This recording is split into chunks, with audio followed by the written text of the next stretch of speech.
اپنے غلاموں کو آواز دیتے تھے، جو 7 میل کے دوری پر ہے وہ آواز سن لیتے تھے اور آ جاتے تھے واپس.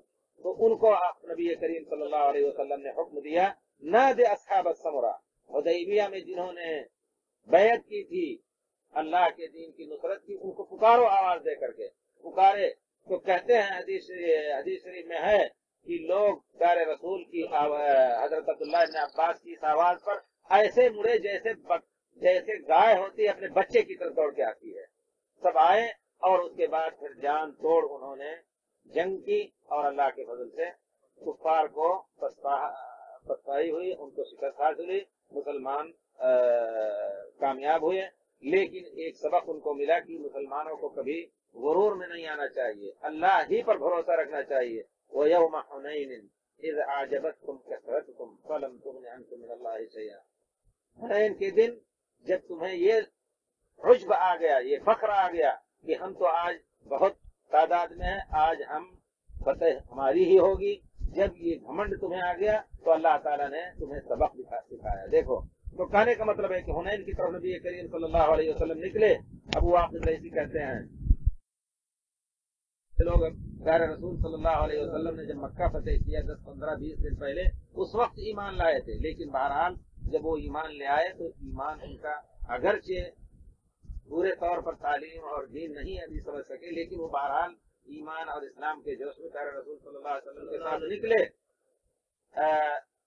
اس کہتے ہیں کہ وَنَحْنُ حُدَثَاءُ عَهْدٍ بِالْكُفْرِ وَلِلْمُشْرِكِينَ سِدْرَةٌ. وہاں دیکھا راستے میں کہ مشرکین کے اپنے لیے ایک بیری کا درخت خاص کیے تھے، یعکفون عندها، اس کے نیچے بیٹھتے تھے، عبادت کرتے تھے، اس کی عبادت کرتے تھے یا اس کے نیچے بیٹھتے تھے. وَيَنُوتُونَ، اور اس سے برکت حاصل کرنے کے لیے اپنے ہتھیار کو، تلواروں کو اس کے ساتھ لٹکا دیتے تھے.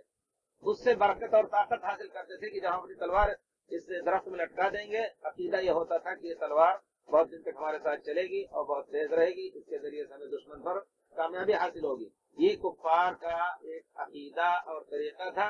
انہوں نے دیکھا صحابہ کرام جو پیارے رسول کے ساتھ نکلے، ابھی جلد اسلام لائے تھے، انہوں نے دیکھا کہ ان کے لیے ایک درخت خاص ہے. وہ جاتے ہیں وہاں اپنے ہتھیار لٹکاتے ہیں. یقال لها ذات انواط، اس کو ذات انواط کہتے ہیں، لٹکانے والا درخت یعنی جس میں لٹکایا جائے. فمررنا بسدرہ، ہم بھی ایک بیری کے درخت کے پاس گزرے. فقلنا یا رسول اللہ، ہم نے کہا اللہ کے رسول، جیسے ان لوگوں کا ایک درخت ہے ہمارے لیے بھی ایک درخت مقرر کر دیجیے، ہم بھی اپنے اسلحہ وہاں لٹکائیں. دیکھیے کما لہم ذات انواط. فقال رسول اللہ صلی اللہ علیہ وسلم اللہ اکبر. پیارے رسول نے فرمایا اللہ اکبر. تعجب کے موقع پر یا خوشی کے موقع پر نبی کریم صلی اللہ علیہ وسلم اللہ اکبر کہا کرتے تھے. اللہ اکبر انہا السنن، یہ پرانا طریقہ آیا ہے، یعنی لوگوں کی فطرت اور طبیعت کا یہ پرانا طریقہ ہے. قلتم والذی نفسی بیدی، تم نے تو بعین ہی وہی بات کہی جیسے کہ یہودیوں نے موسیٰ علیہ السلام سے کہا تھا اجعل لنا الہا کما لہم آلہہ. یہودیوں نے حضرت موسیٰ علیہ السلام سے کہا تھا کہ جیسے ان کے آلہہ ہمارے لیے کوئی الہ مقرر کر دو. تم لوگوں نے وہی بات بالکل کہی کہ جیسے ان کا ذات انواط ہے، اس سے برکت حاصل کرتے ہیں درخت سے، اسی طرح ہمارے لیے بھی ایک درخت مقرر کر دو. دیکھیے تو نبی کریم صلی اللہ علیہ وسلم نے اس فعل کو برا سمجھا اور کہا قال موسیٰ انکم قوم تجہلون. حضرت موسیٰ علیہ السلام نے کہا کہ تم لوگ جاہل قوم ہو، اللہ کے آداب اور اللہ کی عبادت کے آداب تمہیں نہیں معلوم. انکم قوم تجہلون. گویا یہ آیت نبی کریم صلی اللہ علیہ وسلم نے بر وقت ان ساتھیوں کے اوپر پڑھی جنہوں نے اس چیز کو طلب کیا تھا. لَتَرْكَبُنَّ، پھر نبی کریم صلی اللہ علیہ وسلم نے فرمایا کہ تم لوگ اپنے پرانے لوگوں کے یا اپنے پہلے کے لوگوں کے راستے پر ضرور چلو گے. وہی ہوا کہ جس طرح پرانے لوگوں کے یہاں شرک کیا جاتا تھا اس امت میں بھی شرک ہے. جس طرح پرانے لوگ قبروں کی پوجا کرتے تھے اس امت میں قبروں کی پوجا عام ہے. اس میں کوئی شک نہیں. یہ کوئی نہ کہے کہ نہیں قبر کہاں پوجی جاتی ہے. قبر پوجنے کا مطلب ہے کہ سجدہ نہ بھی کریں، لیکن جو چیز سجدہ بھی کرنے والے ہیں، لیکن جو چیز اللہ کے ساتھ خاص ہے، نفع نقصان یا اولاد دینا یا مصیبت دور کرنا، یہ قبر کے ولی سے طلب کیا جاتا ہے. اس میں کوئی شک نہیں. جیسا کہ پرانے لوگ کیا کرتے تھے، جیسا کہ نبی کریم صلی اللہ علیہ وسلم نے فرمایا لَتَرْكَبُنَّ سَنَنَ مَنْ كَانَ قَبْلَكُمْ، انہی پرانے لوگوں کے راستے ضرور تم اختیار کرو گے، جیسے وہ لوگ کرتے تھے تم لوگ بھی کر رہے ہو۔ اس سے نبی کریم صلی اللہ علیہ وسلم، یہ بات نبی کریم صلی اللہ علیہ وسلم نے لوگوں کو اس سے ڈرانے کے لیے یہ بات فرمائی۔ اس کا مطلب یہ ہے کہ امت کو چاہیے کہ ان سب چیزوں سے بچے، تبرک کے نام سے کسی درخت کے پاس، کسی قبر کے پاس، کسی قبے کے پاس، کسی دیوار کے پاس جانا اور اس کو چھونا اور اس سے برکت حاصل کرنے کے نام سے کوئی ایسے افعال یا اقوال کہنا، یہ سب غلط ہیں۔ اللہ تعالی ہمیں اپنے دین کی سمجھ، خاص طور پہ توحید کی سمجھ دے، تاکہ اللہ ہم شرک میں نہ پڑ سکیں۔ صلی اللہ علیہ وسلم۔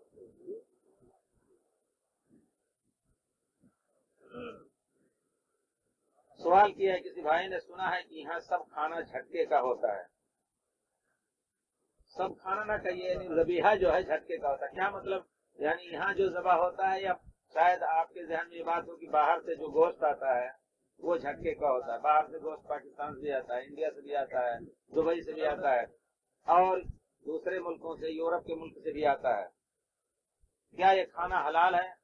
حقیقت یہ ہے کہ جہاں کل بھی یہ بات آئی تھی کہ وزارت التجارہ کی طرف سے لوگ، جیسا کہ یہاں عام اعلان ہے اور فتویٰ بھی ہے علماء کا کہ وزارت تجارت کی طرف سے وہاں جہاں یہ گوشت ذبح کیا جاتا ہے وہاں خود ان کے آدمی ہے ذبح کرتے ہیں اور انہی کی نگرانی میں بیک ہوتا ہے اور وہ آتا ہے۔ یہ ہے حقیقت اس کی۔ اب اس میں کوئی دھوکہ کرے، کوئی غلطی کرے، ایسے واقعات بھی ہو سکتے ہیں، لیکن حرام ہونے کا اس کے فتویٰ کوئی نہیں دے رہا ہے، حلال ہے۔ اول تو اگر یہودی بھی مسلمانوں کے طریقے پر ذبح کر رہے ہیں، بسم اللہ بھی نہ کہیں، وہ حضرت عیسیٰ علیہ السلام کا نام لے جیسا کہ کہتے ہیں، وہ اپنے دین کے مطابق، تب بھی اس کا کھانا حلال ہے، کیونکہ نبی کریم صلی اللہ علیہ وسلم کے زمانے میں بھی ایسا کرتے تھے وہ، اور نبی کریم صلی اللہ علیہ وسلم نے خود ان کا کھانا کھایا۔ اور آپ کو قصہ معلوم ہوگا کہ ایک عورت نے، یہودیہ عورت نے یہ پتہ لگایا کہ نبی کریم صلی اللہ علیہ وسلم کو کون سا بکری کا کون سا ٹکڑا زیادہ پسند ہے، تو بتایا گیا کہ یہ اگلا دستہ، تو اس نے نبی کریم صلی اللہ علیہ وسلم کی دعوت دی اور اس نے زہر لگا دیا، زہر ڈال دیا۔ ایک صحابی تھے، انہوں نے کھایا اور وہ فوراً مر گئے۔ نبی کریم صلی اللہ علیہ وسلم نے بھی محسوس کیا، کھایا، لیکن اللہ کی قدرت سے آپ کو زیادہ تکلیف نہیں ہوئی، البتہ رگے اکحل میں آپ کو وہ تکلیف وقتاً فوقتاً ابھر آتی تھی، یہ روایت میں ہے۔ تو نبی کریم صلی اللہ علیہ وسلم نے ان کا گوشت کھایا۔ اگر وہ ذبح کر رہے ہیں مسلمانوں کے طریقے پر، مار کر کے، جھٹکا دے کر کے نہیں، تو یہ طریقہ اب بھی ہے کہ وہ لوگ ذبح کرتے ہیں۔ عام اس مسئلے پر بھی اگر یہودی نے بھی ذبح کیا تو کھانا جائز ہے، نصرانی نے بھی اس طرح ذبح کیا تو کھانا جائز ہے، لیکن یہاں مسئلہ یہ ہے کہ وہ کہتے ہیں کہ ہمارے آدمی وہاں ذبح کرتے ہیں اور انہی کی نگرانی میں پیک ہو کر کے آتا ہے۔ اس وجہ سے یہ کہنا کہ یہ کھانا حلال ہے یا نہیں ہے، یہ غلط ہے، اس کو حلال ہی کہا جائے گا۔ اب آپ کی مرضی نہ کھائیں، بہت سی چیزیں حلال ہوتے ہوئے بھی بہت سے آدمی نہیں کھاتے ہیں۔ جی بے نمازی، ہاں ایک سوال، اچھا اس کو رہنے دیجیے بعد میں۔ یہ نہیں، کیونکہ سارا گوشت اور مرغی امپورٹ ہوتا ہے اور وہ مشین سے کٹتا ہے، مشین سے بھی کٹتا ہو لیکن وہ اس کو شرعی طریقے سے کاٹتے ہیں، اس وجہ سے حرام نہیں کھا سکتے آپ، کیونکہ پوری علماء نے، آپ دیکھیں کہ یہ کمیٹی ہے رابطہ عالم اسلامی کے اندر، اسی طرح جدہ بینک کے اسلامی بینک کے اندر ایک کمیٹی ہے، سب نے فیصلہ دیا ہے کہ اس کا کھانا جائز، اس وجہ سے اس کو کوئی حرام کہنے کی جرات نہیں کر سکتا۔ آپ نے فرمایا تھا کہ مسجد عائشہ سے عمرہ کرنا صحیح نہیں ہے، لیکن وہاں احرام باندھنے وغیرہ کے خاص انتظامات ہیں، وہ سعودی حکومت نے کس لیے کیے ہیں وضاحت فرما دی۔ اس لیے کیے ہیں کہ اگر کوئی غلطی کر دے اور احرام وغیرہ کے لیے جائے، جیسا کہ آپ اگر غلطی کر کے آ جائیں وہاں سے احرام نہ باندھیں تو کہا جائے گا کہ آپ مسجد عائشہ چلے جاؤ، اس انتظام میں کمی نہ ہونے پائے۔ یہ نہیں کہ آپ اس طرح کے عمرے کریں، وہ خود ان سے پوچھیے، علماء ان سے کہتے ہیں کہ یہ چیز صحیح نہیں ہے، تو انتظام کی بنا پر آپ یہ کہیں کہ جائز ہے تبھی، تو اس کا مطلب ہے کہ آپ سعودی عربیہ کی اور دوسری چیزیں جو ہیں اس کو قبول نہیں کرتے ہیں، بہت سے لوگ ایسے ہیں، اس کو دلیل کیوں بنا رہے ہیں؟ اگر صحیح ہے وہ تو اور دوسری چیزیں بھی لیجیے۔ تو کہنے کا مطلب ہے کہ انہوں نے جو بنایا ہے یہ تو ایسے لوگوں کے لیے جو بضرورت جاتے ہیں وہاں عمرہ کرنے کے لیے، نہ کہ لوگ زبردستی وہاں جا کر کے اور ایسا عمرہ کریں، اس کو دلیل نہیں بنا سکتے آپ۔ اگر کوئی لڑکا اپنے باپ کے چھوڑے ہوئے سود کے پیسوں سے کاروبار کرتا ہے کیا وہ جائز ہے کہ نہیں؟ نہیں، اگر وہ اس نے کاروبار شروع کیا ہے تو اس سود کے پیسے سے اس کو نجات چھٹکارا لینا چاہیے، کسی طرح کسی ایسی جگہ پر خرچ کر دے جہاں کسی مسلمان کو کھانے کا موقع نہ ہو، سڑکیں بنوا دے یا اس طرح کے لیٹرین وغیرہ کہیں بنا دے جو عام لوگوں کے لیے ہو۔ اس طرح کے مواقع علماء نے ذکر کیے ہیں، لیکن وہ کسی مسلمان کے لیے کھانا یا کسی غریب ہی کو کھلانا وہ چیز جائز نہیں ہے، کیونکہ سود کا مال حرام ہے۔ اگر والد کے مرنے کے بعد بڑا بھائی یہ کہتا ہے چھوٹے بھائی کا والد کی جائیداد میں کوئی حصہ نہیں، تو کیا یہ صحیح؟ ہرگز نہیں۔ اللہ تعالیٰ نے اگر اس کو 2 بچے دیے، چھوٹا ہو یا بڑا ہو، دونوں کا برابر حصہ باپ کی جائیداد میں، لیکن بڑے بھائی نے اگر کچھ کمایا ہے تو وہ اپنا الگ رکھ سکتا ہے۔ ایسا ہوتا ہے، اصل میں بہت سے خاندان ایسے ہوتے ہیں کہ ماں باپ کے ہوتے ہوئے بڑا بھائی اگر 2000 کماتا ہے مہینے میں، چھوٹا بھائی 1 پیسہ بھی نہیں کماتا ہے، سب باپ کے ہاتھ میں جاتا ہے اور باپ کی جائیداد بنتی ہے۔ باپ کے مرنے کے بعد پھر جھگڑا ہوتا ہے کہ ہم نے زیادہ کمایا تھا یہ، اور نہیں، جب باپ کے ہاتھ میں گیا تو اس میں سب کا حصہ ہے۔ لیکن اگر بچہ الگ رکھ رہا ہے تو اس کو حق ہے الگ رکھنے کا۔ باپ کی خاص جائیداد جو ہے اس میں تمام بچوں کا برابر حصہ ہے۔ صرف یہ کہ برابر کا مطلب یہ ہے کہ لڑکوں کا برابر اور لڑکوں کا 2 حصہ اور لڑکیوں کا 1 حصہ، لیکن لڑکوں میں فرق نہیں کیا جائے گا۔ میں پاکستان سے حج تمتع کرنے آیا ہوں، ایک عمرہ پاکستان سے آتے وقت کیا، دوسرا مدینہ منورہ سے واپسی پر کیا، اب مکہ میں ہیں اور ابھی حج میں تقریباً 25 دن ہیں، کیا میں مزید عمرہ کر سکتا ہوں؟ اگر کر سکتا ہوں تو احرام کہاں سے باندھنا ہے؟ مسجد عائشہ سے۔ میں نے کہا کہ مسجد عائشہ رضی اللہ تعالی عنہ ام المومنین، وہاں سے اس قسم کے عمرے کا ثبوت پیارے رسول صلی اللہ علیہ وسلم یا صحابہ کرام سے نہیں ہے۔ مسجد عائشہ نام ہی رکھا گیا ہے کہ حضرت عائشہ ہی کی طرح اگر کسی کی حالت ہو کسی عورت کی تو وہاں سے جا کر کے عمرہ کرے، اور اور کسی مسجد کے جانا رانا اور کچھ وہ بھی چیز صحیح نہیں، کیونکہ پیارے رسول صلی اللہ علیہ وسلم نے یہ بات نہیں کی ہے۔ بس آپ کیوں عمرہ کرنا چاہیں گے؟ آپ اپنے طور پر نہ کریں، کیونکہ پیارے رسول نے یہ کام نہیں کیا۔ اب آپ بیٹھیں یہاں نماز پڑھیں، صلاۃ پڑھیں، دعا کریں، طواف کریں، اس کے بعد پھر حج کرنے جائیں۔ لوگ فتویٰ دیتے ہیں، اس میں کوئی شک نہیں، آپ ان کے فتویٰ پر عمل کرنا چاہیں کریں، لیکن صحیح مسئلہ یہ ہے کہ پیارے رسول صلی اللہ علیہ وسلم نے یا صحابہ کرام نے یہ کام نہیں کیا، اور وہ لوگ ہم اور آپ اور لاکھوں لوگوں سے زیادہ نیکی کمانے کے شوقین تھے یا نیکی کمانے میں آگے بڑھنے والے تھے، نہیں کیا تو اس کا مطلب ہے کہ وہ چیز صحیح نہیں ہے۔ میں وتر کی نماز اکثر 2 سلام سے 3 رکعتیں پڑھتا ہوں، 2 رکعت کے بعد سلام پھیرنے کے بعد تیسری رکعت کے لیے کھڑا ہوتا ہوں، تو کیا تکبیر تحریمہ کے بعد ثنا یعنی اللہ مبارک بھائی پڑھنا ہے؟ جی، جب بھی آپ نئی رکعت شروع کریں گے تو دعائے استفتاح یا دعائے ثنا سبحانک اللہم یا اللہ مبارک بھائی آپ کو پڑھنی ہے، لیکن اگر 4 رکعت والی نماز ہے تو اس کی پہلی رکعت ہے، 3 رکعت والی ایک ہی سلام سے جب پھیرنی ہے تو پڑھنی ہے تو اس میں پہلی رکعت ہے۔ میری عورت عمرہ کا احرام باندھ کر اور نیت کر کے یہاں آئی، جب وہ حائضہ تھی، اب اس کا خون آنا بالکل بند ہو گیا اور 4 ہی دن ہوئے ہیں، تو اب وہ عمرہ کر سکتی ہے یا 7 دن کے بعد عمرہ کرے؟ انتظار کر لیں تھوڑا سا 2-1 دن، اگر عادت ان کی 7 دن کی رہی ہے اور اچانک وہ 4 دن کے بعد بند ہو گیا، ہو سکتا ہے کوئی وجہ ہو، بعض اوقات میں ایسا ہوتا ہے کہ بعض مہینوں میں تیزی سے آ کر کے ختم ہو جاتا ہے، بعض مہینوں میں آہستہ آہستہ، اگر وہ 1 دن انتظار کرنے کے بعد نہیں آیا کچھ، فوراً غسل کریں اور آ کر کے عمرہ مکمل کر سکتی ہیں۔ ایک مسئلہ، مان لیجیے عمرہ مکمل کر لیا انہوں نے، پھر دوسرے دن آ گیا تو رک جائیں، نماز نہ پڑھیں جب تک پاک نہ ہو جائیں، کیونکہ انہوں نے عمرہ پاکی کی حالت میں کیا، اور رکنا ضروری نہیں، جب وہ چیز ہے تب رکنا ضروری، جب ختم ہو گئی ایک دم، انتظار بھی کیا 1 دن کا نہیں آ رہا ہے، تو اس کا مطلب ہے کہ آپ عمرہ کر سکتے ہیں۔ جی، نماز بھی اس حالت میں پڑھیں۔ اور احرام کہاں سے باندھے؟ احرام تو بدھا ہی ہے پہلے سے، احرام کھولنے کی اجازت ان کو نہیں ہے، یعنی کہنے کو احرام کھولنے کا مطلب یہ سمجھیں آپ کہ احرام کی پابندیاں اٹھانے کی اجازت نہیں ہے، اور کپڑا بدل سکتی ہیں، سر پہ اگر جیسے بعض لوگ وہ چیز بھی باندھنی ضروری نہیں ہے، دوپٹہ باندھے رہتی ہے سفید قسم کا، وہ اپنے احرام سمجھتی ہے، یہ چیز بھی ضروری نہیں ہے، اگر باندھے ہیں اس کو کھول کر کے پھر نہا دھو کر کے پھر وہ سر پہ لے سکتی ہیں، وہ کوئی خاص اہمیت کی چیز نہیں ہے۔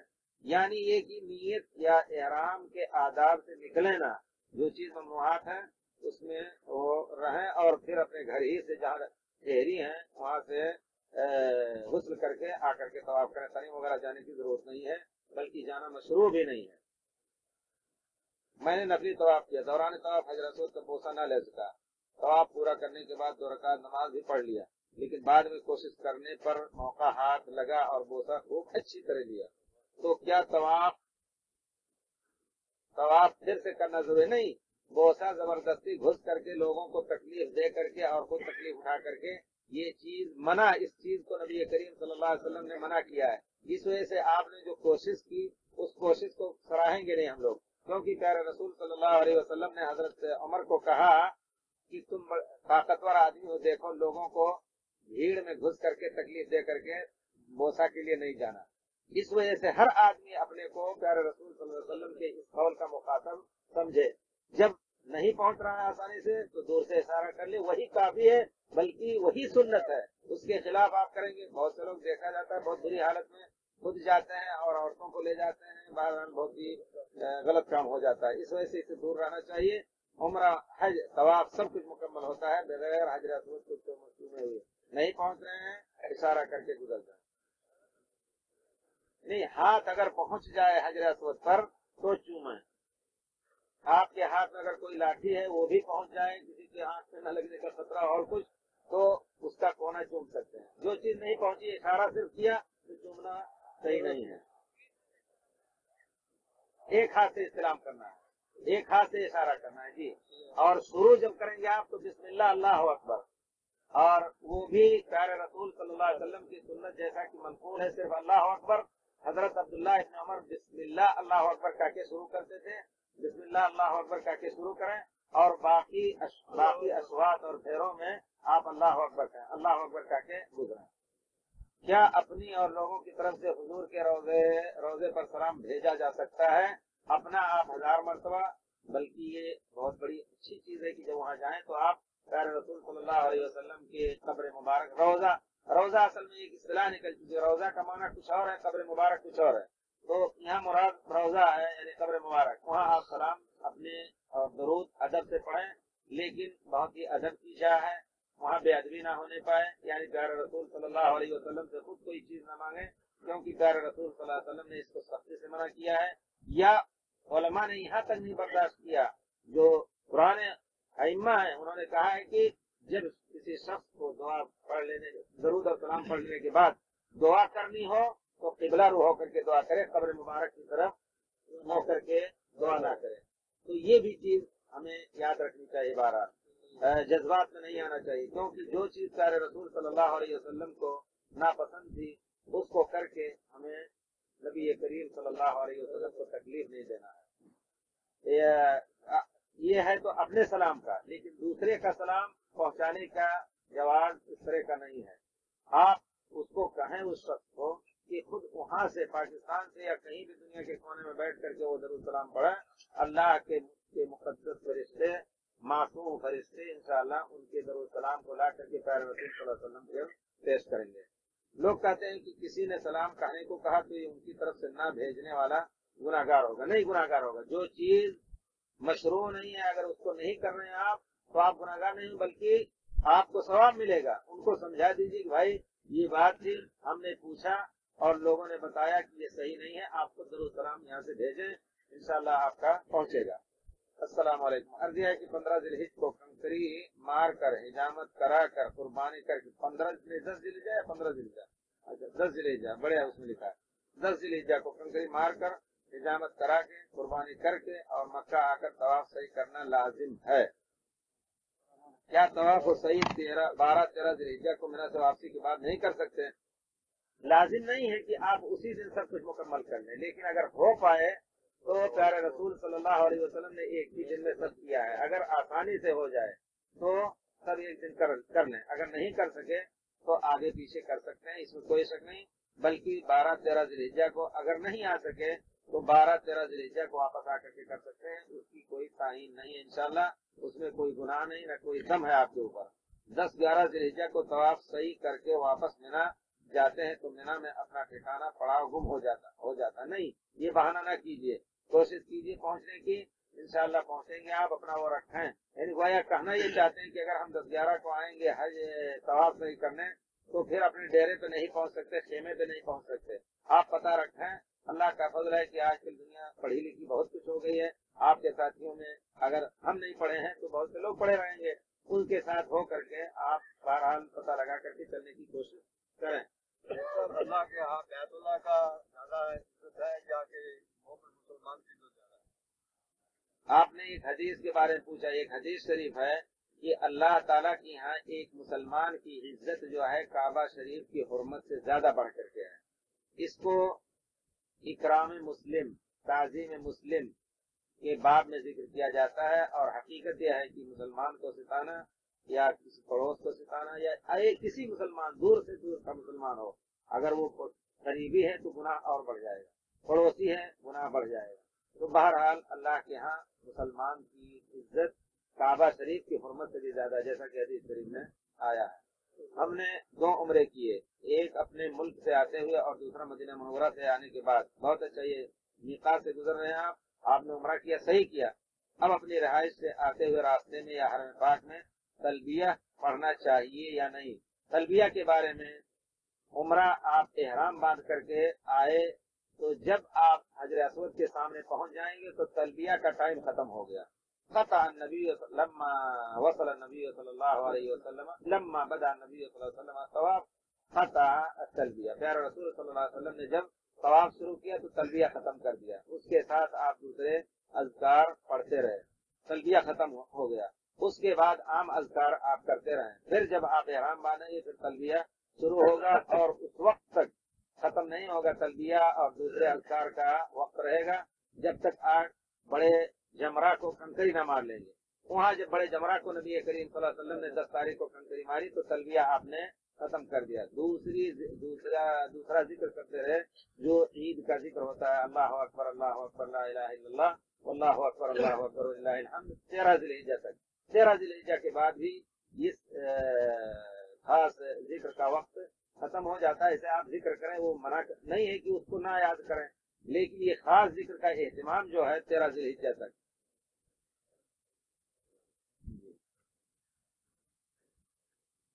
مسئلہ یہ ہے کہ میں نے احرام کراچی سے باندھا، بہت اچھا، اور اپنے گروپ کے ساتھ طواف کیا، یہ بھی ٹھیک رہا، اور میں دوران طواف اپنے گروپ سے بچھڑ گیا، غفلت کی وجہ سے میں نے اس کے بعد حلق کروا لیا، نہ میں نے زمزم کیا اور نہ ہی صحیح کیا۔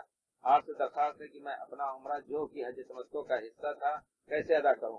اگر آپ اس وقت بھی اگر آپ نے بیوی سے صحبت نہیں کیا ہے تو آپ احرام پہن کر کے اور جا کر کے صحیح مکمل کریں، پھر اس کے بعد سر اڑالیں، اللہ تعالیٰ اس غلطی کو معاف کرے گا۔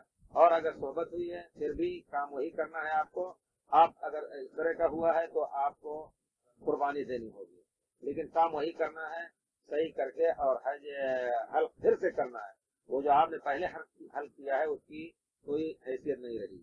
اس وجہ سے آپ کا حج تمتع اس طرح مکمل ہوگا کہ آپ صحیح کریں، اور اگر غلطی ہوئی ہے تو دم دیں، نہیں تو انشاءاللہ آپ کا حج تمتع مکمل ہے۔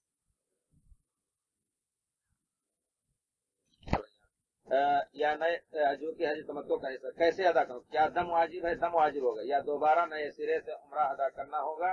اس واقعے کو گزرے 3 دن ہو گئے، اب میں کیا کروں؟